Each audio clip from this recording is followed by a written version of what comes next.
I'm Abigail Moncrief. I'm curator of Experimenta Speak to Me, Experimenta's 5th Biennial of Media Art. The exhibition features 34 artists and 32 artworks. We're really thrilled this year to have 6 newly commissioned works for the exhibition, 4 works by Australian artists and 2 by international artists. Obviously, inherent in the title is an invitation. I've been looking at opening up dialogues around media art and where we are today. One of the main through lines of the exhibition is communication, language and intimacy. So asking questions about, in an interconnected world where we're able to communicate with each other anywhere, all of the time, where does that leave us in terms of our human relationships? I mean, a lot of the media artworks that we've presented have a participatory or interactive or social kind of role to play within the exhibition. And I think that is privileging a number of authors, and also recognising that the internet is a place of multiple authorships, and everyone now has the possibility over YouTube or Twitter to become an author in a sense, and a lot of the works are recognising this. Natalie Buchan, the US based artist, has presented a work culled together from YouTube clips and forming a mass orchestration from disparate locations and performers.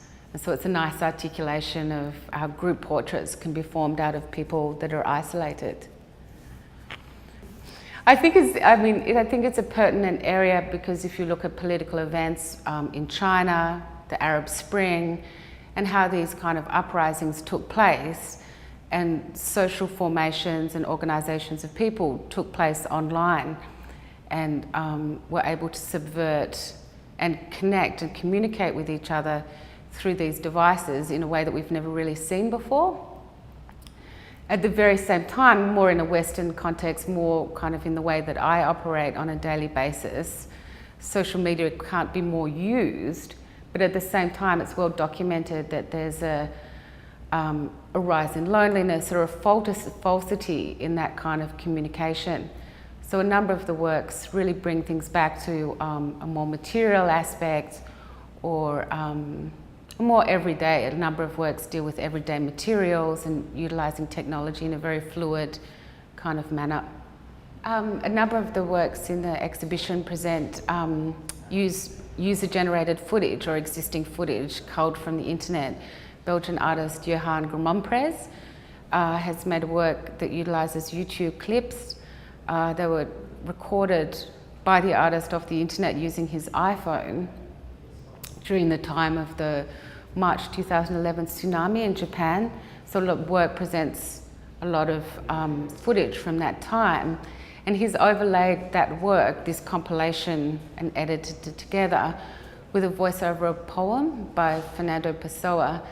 And it's interesting, he's drawing a parallel with Pessoa, who used the idea of the heteronym, where a heteronym is a literary device that uses multiple histories and personas as a literary technique, with the world of the internet, where numerous stories and histories abound. Everyone's an author, everyone has a story, and everyone can shift positions at will.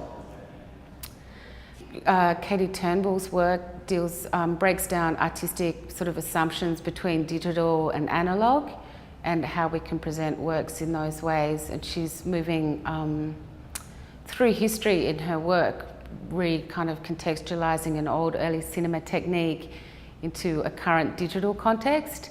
And it's a fascinating, engaging work, and she's really paying attention to audience experience in the presentation of the work, and allowing the viewer to interact with the work and choose the image that is presented.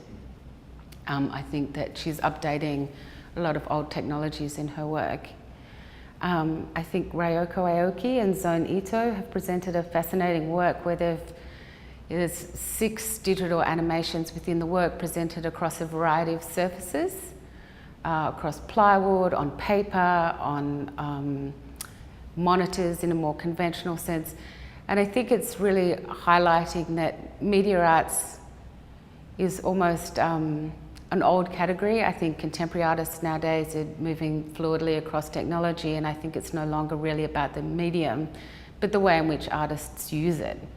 Even in robotics, which is perhaps capital M media art, a number of the works were just really looking at ways to connect people or put situations together rather than being about technologies or advancements. So it's quite a sophisticated time for media arts, I think, and people are using it in ways that are less sort of cold or formally technological, but more as ways to flesh out artistic ideas or practices. And I've seen a lot of works really introducing materiality and analogue, if for want of a better word, into quite technological practices. You know, Wade Maranowski's robot draws its inspiration from contemporary art and Vito Acconci, and it's in the form of a packing crate. It's his everyday refuse.